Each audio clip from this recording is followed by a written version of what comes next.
tong Binance ngayon guys yung nangyayari dito. So ibablock na nila yung Binance. Kaya naman naghahanap ako ng bagong trading platform kung saan pwede tayong mag-trade since medyo delikado na itong Binance. Kaya naman nahanap ko itong CoinEx. Itong CoinEx naman guys ay maganda ito para sa beginners kasi meron silang newbie guide. So every step na gagawin nyo dito may magpa-pop up na newbie guide. So yun yung maganda dito. Tapos user-friendly din ito guys kasi sobrang dali lang din. Kung gusto nyong mag-deposit, meron lang tayo ditong button na i-click. So i-click lang natin itong deposit tapos mapupunta na tayo dito and select coin, kunyari USDT yung i-deposit natin. Tapos kung anong blockchain or network ang gagamitin natin, pwedeng ERC20, pwedeng BSC or BEP20, pwede ding Tron or TRC20. So yan yung wallet address, kakopy nyo lang to tapos pupunta kayo sa MetaMask nyo. Tapos i-click nyo lang itong send and then paste nyo lang dito yung address. Ay, Tron pala to. So balik tayo dun sa BSC yan, BSC dapat. So ikakopy lang ulit natin to tapos send na natin.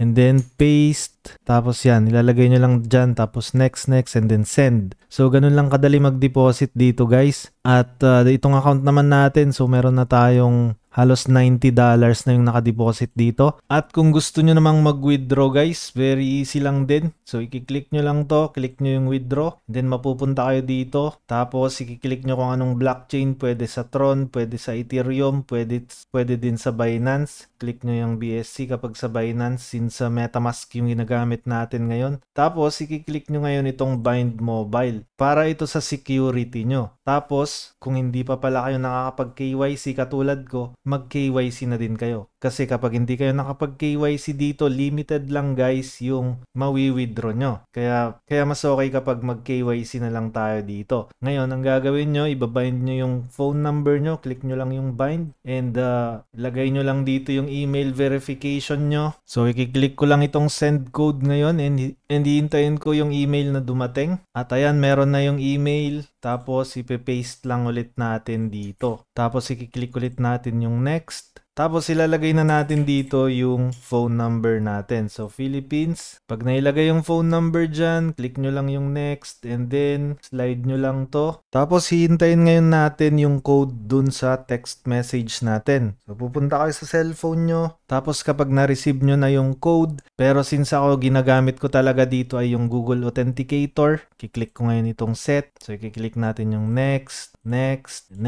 So ganun lang daw yung gagawin yan. Tutorial ulit yan. Sobrang dali ulit. Ngayon magsisend ulit tayo ng email verification para sa safety din natin. Kaya laging nagre-request ito ng email verification. Paste ulit natin dyan. Next. Tapos kukunin nyo ngayon yung cellphone nyo at i-scan nyo ngayon itong code na to. So i-download nyo muna yung Google Authenticator application sa cellphone nyo. Pipindutin nyo yung plus sign tapos scan QR code. Ganun lang. Tapos pag na-scan na natin, maidadagdag na ngayon yung authenticator nitong CoinEx. Yun nga lang kapag nawala yung cellphone nyo, medyo delikado yan. Kaya kailangan nyo ng backup. So yan, meron na tayong authenticator dito. May number na tayo. 151083. So yan, next lang natin ngayon and done. Tapos kapag nakaset na yan, pwede na tayong mag-withdraw. Pero syempre hindi tayo mag-withdraw ngayon kasi gagamitin natin itong pera natin na pang trade. So kung makikita nyo dito guys, kapag click natin ngayon itong BSC BEP20, pwede na natin ilagay yung MetaMask address natin dito. So ilalagay natin yung MetaMask address natin and then click natin yung all, kunyari $89 and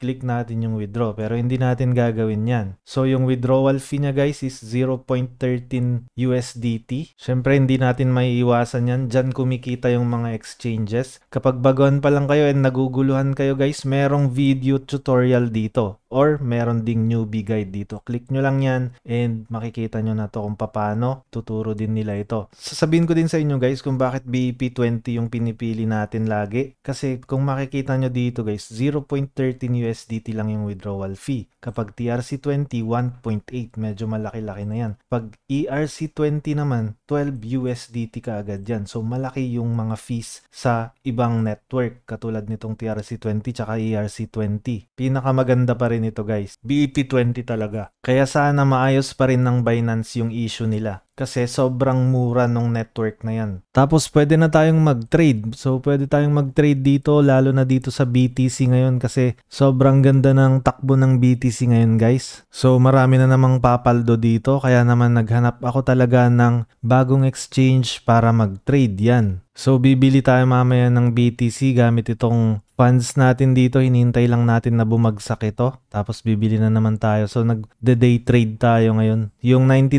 guys, abangan nyo, papalaguin ko yan sa next na video natin, next update natin dito sa CoinEx. Ipapakita ko sa inyo kung paano ko dodoblehin itong $90 na to. Pero since hindi naman trading yung usapan natin dito guys, nag-introduce lang ako ngayon ng bagong exchange para sa inyo. Kaya pag-uusapan lang natin yung legitimacy nitong CoinEx na to. So, global ito guys sa cryptocurrency exchange na global. So, ano nga bang meron dito ngayon? Meron silang referral guys. So, receive up to 40% referral rewards. May ambassador program din ito. May mga announcement din parang Binance. So, may promotion dito. Trade board, airdrop, CoinEx Dibs. Meron ding finance. Pwede tayong mag-loan, AMM. Enjoy 50% trading fee incomes dito.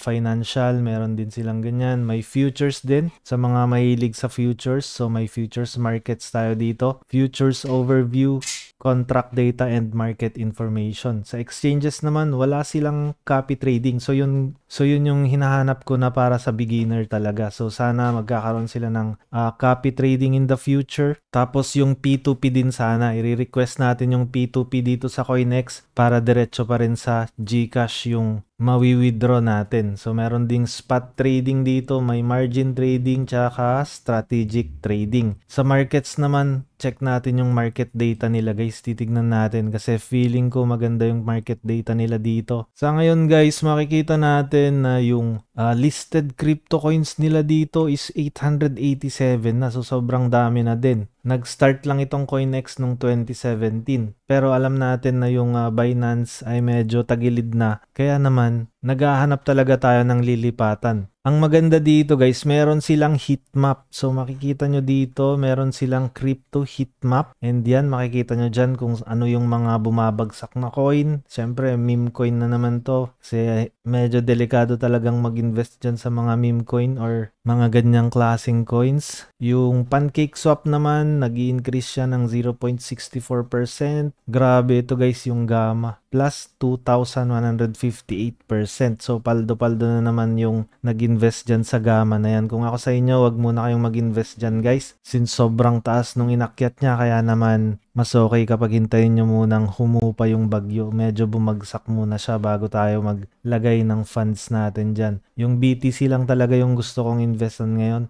At gusto kong mag-day trade doon. Papalaguin natin yung $90 natin para makita nyo din kung paano yung diskarte dito sa pagpapalago ng asset natin gamit ang day trading. Sa mga baguhan naman ipapakita ko sa inyo guys yung newbie guide nila. Yan, meron silang newbie zone dito. So, andyan na lahat. May mga videos na sila kung paano, how to make deposits. Pinakita ko na kanina guys kung paano. Punta lang kayo dito sa assets, click nyo yung deposit and then mag-deposit lang kayo dyan. How to buy cryptos naman, very easy din naman yan. Pupunta lang kayo dito sa exchange nila and then i-click nyo tong swap. So, pupunta na tayo dyan sa swap. And kung makikita nyo yung user interface niya guys, sobrang dali lang din i-gets at sobrang daling pag-aralan yan. Meron pa silang video tutorial dyan guys, kompleto din to. So kunyari bibili tayo ng BTC gamit ang USDT. So click nyo lang yung USDT dyan, palitan nyo to ng BTC and then ilalagay nyo na kung ilang amount. So kunyari 90, since meron tayong 90 USDT dyan, imamax nyo lang dyan and ito na yung amount ng BTC na makukuha nyo. Tapos click nyo lang yung swap and yun, meron na kayo. Tapos maghintay lang kayo guys na umakyat yung presyo ng BTC. Pero yung sinasabi ko nga kanina, hinihintay ko lang na bumagsak yung BTC since kakaakyat niya lang. What goes up must come down, sabi nga nila. So, yun yung hinihintay natin na pagkakataon para mag-entry. Since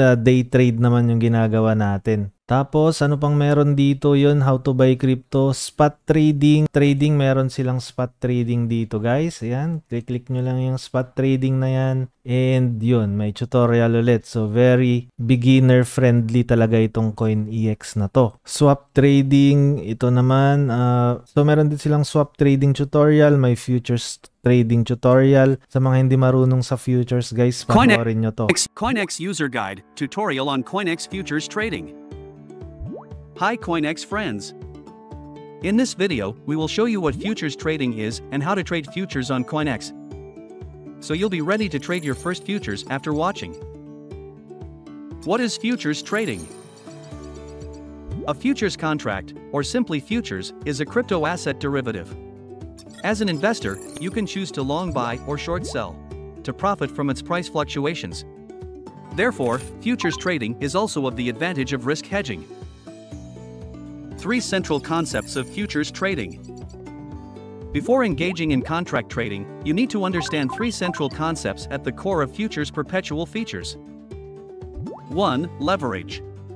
With leverage, you can trade beyond your principal in futures markets, that is, magnify your funds by setting the leverage multiple of the contract position, and then buy and sell contracts to increase the utilization of funds.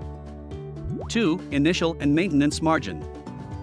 Suppose you have 1 BTC, and use it to buy 10 BTC at 10x leverage. In this case, 1 BTC is your initial margin. After opening a position, you want your position to stay open, and you will need more assets as maintenance margin. You can choose between cross or isolated margin mode. In summary, the initial margin is what you commit when opening a position, and the maintenance margin is the minimum value required to keep your position open. 3. Liquidation. However, due to the drastic fluctuation of the market price, the market value of your futures account may fall below the maintenance margin, and this is when the liquidation occurs. Types of futures trading. CoinEx offers 2 kinds of futures contracts based on pricing coins. Linear contract, settled in USDT.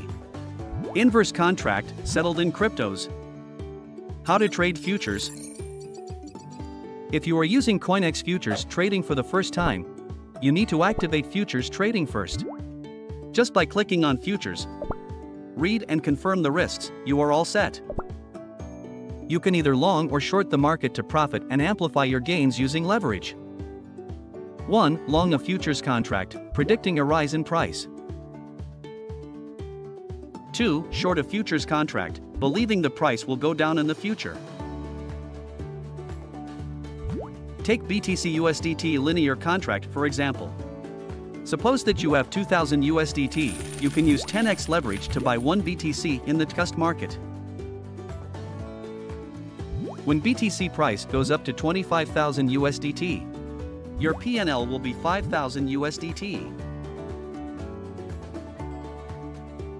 If you use 2000 USDT to buy BTC in spot trading, you can only make a profit of 500 USDT.